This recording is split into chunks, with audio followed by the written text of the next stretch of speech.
किसी ने बड़े कमाल की बात कही है कि हीरे की कीमत आईने से भले ही लाख गुना महंगी हो, लेकिन तब भी हीरा पहनने के बाद लोग आईने को ही ढूंढते हैं।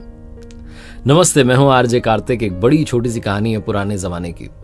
मिट्टी खोदने वाला एक मजदूर था और वो मिट्टी खोदने के बाद उस मिट्टी को अपने गधे पर लाद करके कारीगर तक पहुंचाता था। एक दिन मिट्टी खोद रहा था तो मिट्टी खोदते खोदते उसे जमीन में से एक चमकीला पत्थर मिला।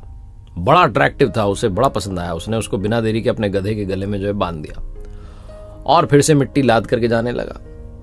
जब वो मिट्टी लाद करके उस गधे को लेकर के जा रहा था अपने कारीगर के पास में, तभी उसे रास्ते में उस गांव के एक सेठ जी मिले। छोटी सी किराने की दुकान चलाते थे, सारे गांव वाले सेठ जी कहते थे उनको।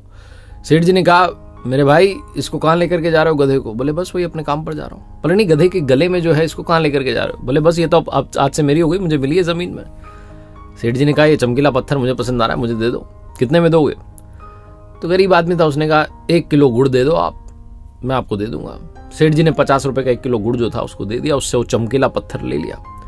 अब सेठ जी को भी बड़ा पसंद आ रहा था, बड़ा चमक रहा था। तो सेठ जी ने ले जाकर के अपने गांव में उनकी जो दुकान थी किराने की, उसके तराजू की डंडी में बांध दिया और बड़े शौक से उसको रखने लगे। बार बार उसको देखते थे कितना चमकीला है। एक दिन उनके गांव में संयोग से एक जौहरी आया और उसने देखा कि किराने की दुकान चलाने वाले सेठ जी के पास में तराजू की डंडी में हीरा बंधा हुआ है। उसकी तो आंखें खुली की खुली रह गई। उसने पूछा, ये क्या है? बोले, अरे चमकीला पत्थर है, हमारे गांव में मिला, हमने देखो कितने शौक से बांध के रखा है। जौहरी ने कहा, ये मुझे दे दोगे? बोले हाँ दे देंगे, 100 रुपए दो, अभी दे देंगे। वो जौहरी बड़ा कंजूस था, उसने कहा 100 नहीं 80 रुपए दूंगा। सेठ जी अड़ गए कि नहीं 80 नहीं 100 रुपए। फिर से वो कहने लगा नहीं 80 रुपए। सेठ जी ने कहा, भाई मैं सच सच बताऊं, मैंने तो 1 किलो गुड़ देकर के इसे एक मजदूर से खरीदा है और 50 रुपए का 1 किलो गुड़ था। अब मैं तुम्हें कम से कम 100 में तो दूंगा, डबल तो प्रॉफिट होना चाहिए, बेनिफिट होना चाहिए, मुनाफा तो कमाऊं। कंजूस जौहरी को लगा कि ये मान नहीं रहे। उसने कहा, मैं कल फिर आता हूं। वो अंदर ही अंदर सोचने लगा कि कल आऊंगा, कल शायद मान जाए, 80 में बात बन जाए। ये सोच करके वो उस चमकीले पत्थर को यानी कि हीरे को वहीं छोड़ करके चला गया।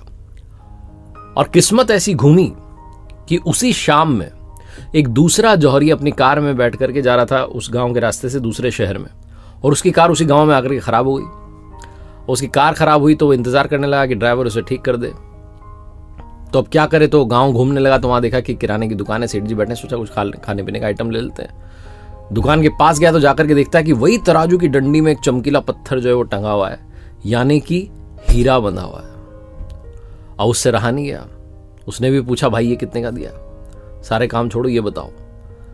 सेठ जी ने कहा, देखो भैया 100 रुपए का, इससे 1 रुपया कम नहीं है। आज सुबह भी एक आया था, ये ले जाना चाह रहा था, कह रहा था 80 रुपए, मैंने मना कर दिया। 100 रुपए से 1 रुपया कम नहीं, लेना हो तो लो, नहीं तो बात खत्म करो।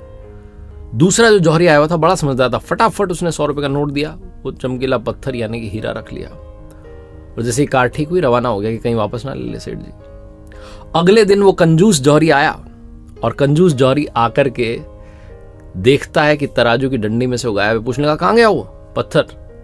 सेठ जी ने कहा, वो तो एक दूसरा आदमी आया था कल शाम में, लेकर के गया, उसने मुझे 100 रुपए दे दिए। कोई उसने ना नुक्कर नहीं की, बिना देरी के 100 रुपए दिए लेके गया।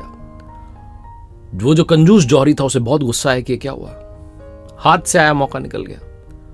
अब गुस्से में क्या करे, गुस्सा निकालना था। तो उसने सेठ जी को कहा कि तुम्हें पता भी है, चमकीला पत्थर नहीं था, वो बहुत महंगा हीरा था और तुमने उसे ऐसे ही दे दिया 100 रुपए में। सेठ जी भी बहुत कलाकार थे, उन्होंने कहा, भाई मेरी छोड़ो, मुझे तो पता भी नहीं था कि वो हीरा। तुम तो समझदार हो, तुम तो परख करते हो, तुम तो पारखी हो। तुम्हें जब पता था कि लाखों का हीरा है तो 20 रुपए के लिए क्यों झिकझिक कर रहे थे? तुम उसे 100 रुपए देकर के कल ले सकते थे, लेकिन तुमने मौका मिस कर दिया। तुम मुझसे बड़े बेवकूफ हो, मूर्ख हो। कंजूस जौहरी था, उसके अलावा कर भी क्या सकता था, पछताता रह गया। बहुत छोटी सी कहानी जिसका सार यह समझाता है कि लाइफ में अपॉर्चुनिटी आती है, अवसर आता है, लेकिन हम में से कई लोग कल करेंगे, परसों करेंगे, 1 तारीख से करेंगे, सोमवार से करेंगे, अगले हफ्ते से, नए साल से, इसी सब में मौका मिस कर देते हैं और बाद में सोचते रह जाते हैं कि लाखों की अपॉर्चुनिटी थी, ऐसे ही चली गई। शुभस्य शीघ्रम, ये मंत्र याद रखिए। शुभ कार्य को जितना शीघ्र किया जाए उतना बेहतर होता है। लाइफ में एक बात और जो मैं अक्सर आपसे कहता हूं, ऊपर वाले के आशीर्वाद के साथ, अपनी मेहनत के साथ, अपनों के प्यार के साथ कर दिखाओ कुछ ऐसा कि दुनिया करना चाहे आपके जैसा। देखते रहिए हर सोमवार सुबह 9:30 बजे मेरे साथ एक नई कहानी, हर शुक्रवार सुबह 9:30 बजे लर्निंग सीरीज का एक नया वीडियो।